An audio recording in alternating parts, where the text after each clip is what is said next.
Hello, everyone. Hello, I'm Dr. Natalie Phillips. I am host of Just Connect, and I am welcoming you in today. I'm hoping that we're not getting a weird delay because I am singing on my side. But go ahead, and if you are just joining and everything sounds to be good, give me a thumbs up or a heart, and put your comments in there so I know that you're there. It's good to see you. I'm so excited to be here.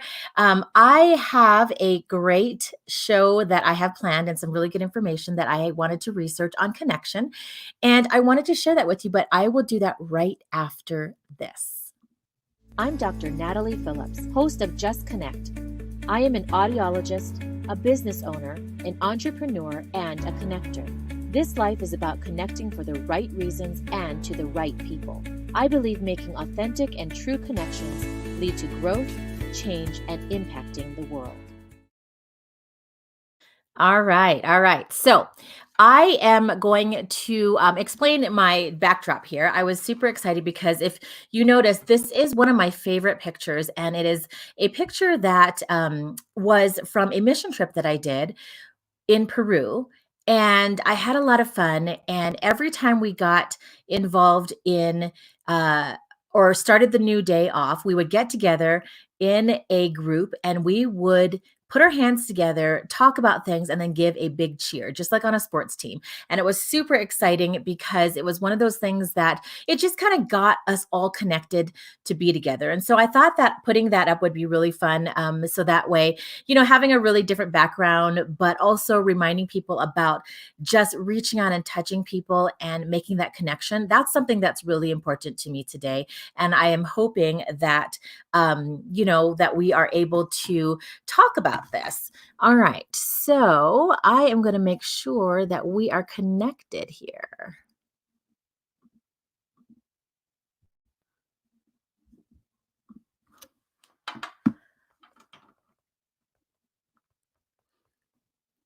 Okay. Looks like we got connected again. Okay.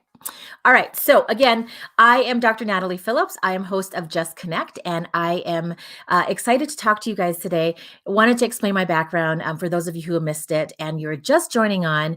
I want to say welcome. And this backdrop is a picture of when I was on a mission trip and in Peru.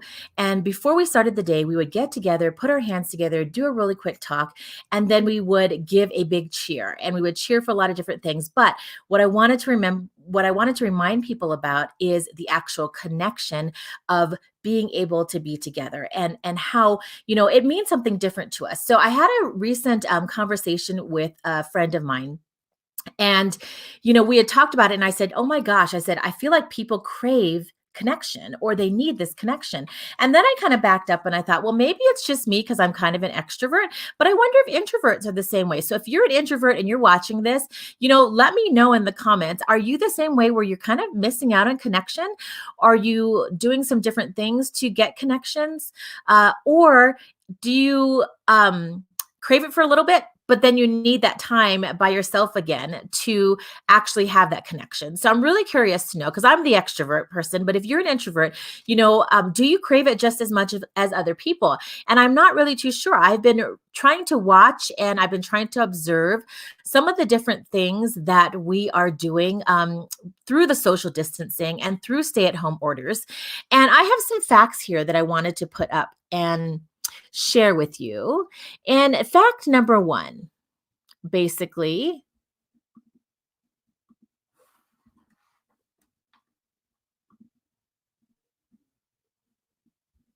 I think we're frozen here. Let me see.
Okay, I am back. All right. So I look like I'm still going live, and I'm hoping that you guys are sticking in here with me. Okay. So I wanted to talk a little bit more about some of the different things that I've been noticing. And I wanted to start off with facts. Fact number one is that we all basically, as a collective whole, are understanding that we need to flatten the curve. And we're all trying to do our part. And we're doing a really good job about that. So that's a great fact, right? Fact number two is that separation can lead to loneliness. But the antidote is that we need to make more positive social connections. And so I wanted to bring that up because I wanted to just remind people that even though we're social distancing and staying at home as best we can to try to flatten this curve and do, and try not to spread anything to anybody else, it can lead to a lot of loneliness to people. So I wanted to remind people that to try to be a little more creative, we're going to get into some of the different ways that you can be creative into making more positive social connections. Fact number three is that fewer connections can actually exacerbate stress and the negative effects of stress, which means that it can lower or reduce any physical and emotional resilience. And if you are to get sick, if you are to even contract the COVID-19 virus, it's one of those things that you want to be as physically, at the top of your game as possible. And so again, even though we're social distancing, just know that fewer connections actually can exacerbate some of these negative effects of stress that we have. All right. Fact number four is that COVID-19 has changed the way we socialize online. So this was really interesting. I found some facts here that I thought was kind of cool. I'm going to put up some of these different things. But, the way that we have been using the internet, just so that is that, even though people are looking to entertain themselves, looking to connect to different ways, they're noticing that people are turning away more from their phones and going to websites. So even like Netflix, YouTube, Facebook, people are doing it more on their computers than they are on their phones. As we know, connection is also up when we are using video chats. So video chats, if you can see people, I feel like my neighbors are using Nextdoor a lot. Google Duo is another app. House Party, I don't know about House Party, but all of these connecting through video chats and messages and everything, that has definitely gone up. As we know, even the online learning, Zoom, Google Classroom, Microsoft Teams, all of that has increased the way that we are learning and working from home. We've also seen that maybe news sites that are more local, people are looking at that because they want to know how is COVID-19 affecting their community. Maybe they're looking into a little more reliable sources for news, like CNBC or the CDC is highly visited a lot for good facts on COVID-19. And then there's this other one here where, as you know, maybe if you have kids at home, that video games or Twitch or TikTok is winning over, you can see the downfall of ESPN because of the sporting things that are going on. And so I thought that was kind of interesting to see what we're doing, how we're shifting online. Fact number five here that I wanted to talk about is that in 2019, Cigna, which is a health insurance company, reported that 61% of Americans over the age of 18 actually considered themselves as lonely. That's over the age of 18. So it's not just elderly, geriatric people. For me as an audiologist, the people that I see, the patients that I see, but it's the people over age 18. And this was back in 2019. So I can't even imagine what is going on right now that we have to be aware of and just try to take care of each other. Because loneliness has many, many different negative side effects, reduced sleep patterns, substance abuse, reduce or poor cognitive performance, depression, maybe just not staying motivated to be healthy and to exercise, maybe more anger. There's a lot of things going on at home. And so be aware of your neighbors and this loneliness, because even the terms that we're using as social distancing, quarantine, isolation, all of that seems to be very, very negative. So you want to make sure that we kind of turn this around because loneliness can lead to many negative outcomes, right? But on the other hand, what I want to focus on is how do we focus on the connections and how do we make connection as a superpower? And I wanted to let me just kind of put it one more banner here. I wanted to kind of go over some of those things because what we're finding out is if you're using connections as a superpower, then it is actually going to you know, increase happiness, make you smarter, be more productive. There was a neuroscientist that did a lot of research on this. It improves, cardiovascular, endocrine, immune systems, all those different systems that are going to be good for you if we use connection as a superpower and not focus on the loneliness. Research has shown that 50% people that have a greater likelihood of survival when they have these strong social relationships. So it's really, really important. Some of the research that I found too shows that humans are social species. So we feel very safe and secure with people around us. And when we're on our own, our bodies, gear up for danger. So there was this really cool study that I found out of the University of Utah. And these researchers actually brought underclassmen or undergraduate students in and sat them on a chair in an empty room and basically said, okay, you have just been accused of shoplifting. So you're going to be given 3 minutes to come up with just answers of why you were accused and what were you doing and what were you thinking.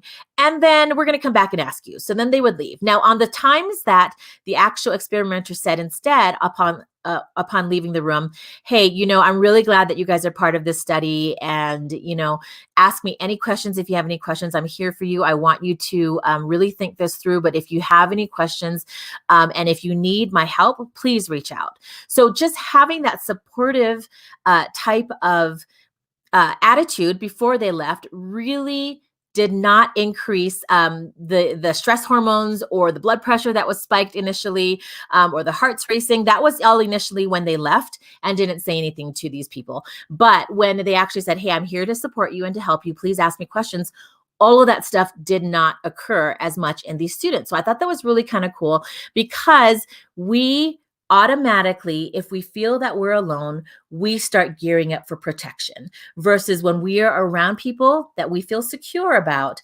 then we feel safe and we can relax a little bit more. So therefore, it's super important to know that connection is now essential, right? So connection is essential. So if you think about the ways that you've been connecting online during this time, think about how have you shifted? How have you helped other people?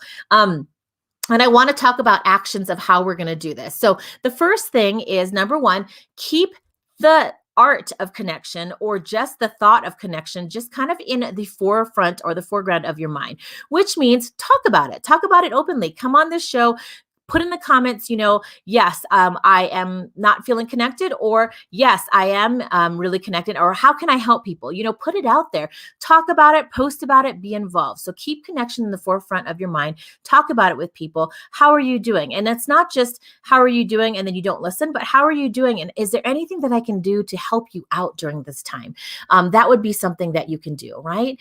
Action step number 2 would be to stay optimistic. And I know that's so easy to say, but a lot of people are not able to stay optimistic during this time. It just kind of depends, especially if you're following the media, especially if you're watching, scrolling through social media. Sometimes it's really hard to stay optimistic. But if you can't, then walk away from your phone. Or find something inspiring, a podcast that is inspiring, or a TED Talk that is inspiring. So if you can't watch the news, if you can't go through on your phone to keep you optimistic, find something else to do to keep you optimistic because that's super important. Action step number 3 is to take care of yourself. So you can't give what you don't have. So what that means is basically try to stay strong and steady as much as you can. You have to take care of yourself first. It's like the airplane, right? Take care of yourself first. Put your oxygen mask on first before you help somebody else. So you have to take breaks if you need to. Try to think of others and reach out, after the fact that you've been taking and you've filled up your own cup. Get your sleep, get your exercise, and stay healthy. Action step number 4 is reduce the practices that make you anxious, right? So that could be social media, is what we talked about, emails, watching the news. Stop making yourself anxious about every little thing. Control the controllables, and instead practice things that make you more happy. So that might be making a checklist and doing one thing at a time. Don't try to multitask. That might be calling somebody up and engaging in a conversation, or making that Zoom call and having, happy hour or coffee with that person. Try to be creative. That's something that might make you happy too. Paint, color, read a book, play a game, do a puzzle exchange. That's what I found. So try not to engage in those activities that are going to make you anxious, but instead engage in those activities that are going to make you happier. All right. Action step number 5 is pause to be grateful. So this could be anything. This could mean, pausing and getting up from working and walking around, or grabbing, a cup of coffee and coming back to work. This could mean taking a walk, riding a bike. This could mean pausing to listen to music. Anything that you're going to do to try to get your mindset back into this mindset of being grateful. I know it's hard to find that sometimes, especially, as things are swirling around us, businesses are closing. We're trying to help others. We're trying to support, smaller businesses in our community, but just try to take that pause, because that's going to be really, really helpful. I've got 2 more here. Action step number 6 is try to learn something new. A lot of people that actually learn something new, boredom is a risk in this whole isolation. And so if you're putting yourself out there, there are tons of, courses that are offered for a discount or offered for free. Try something new, dig into it, try to think outside the box and stay creative in that. And the last thing, as you know, I'm always going to tell you this, action step number 7 is to serve others. When you get that mindset of serving, it gives you back that positive feeling, and you're doing something good and you're passing it on. So think of, your neighbors, think of your community, think of philanthropies that you can work on. Both my daughter and I are in a charity league, and then my son is also in, a service league, and they actually have some home activities that they can do to still serve. Even though we can't volunteer in person, there are things like we can make paracord bracelets, and that's what my daughter and I are going to do to serve an organization called Operation Gratitude. And we're going to be sending that out to some different soldiers and people in the Army, things like that, with some letters that we're going to write. My daughter also wrote some note cards for one of her teachers who is making 3D masks, and they're taking it to hospital workers. And so they need notes that go with it. So find something to give back, to serve others, to be creative, to make you happy, not anxious. And all of that stuff that's happening inside of you is going to make it a lot better. So we're using different ways to connect as a superpower, because it is essential, and it is something that we have to be a little more creative in.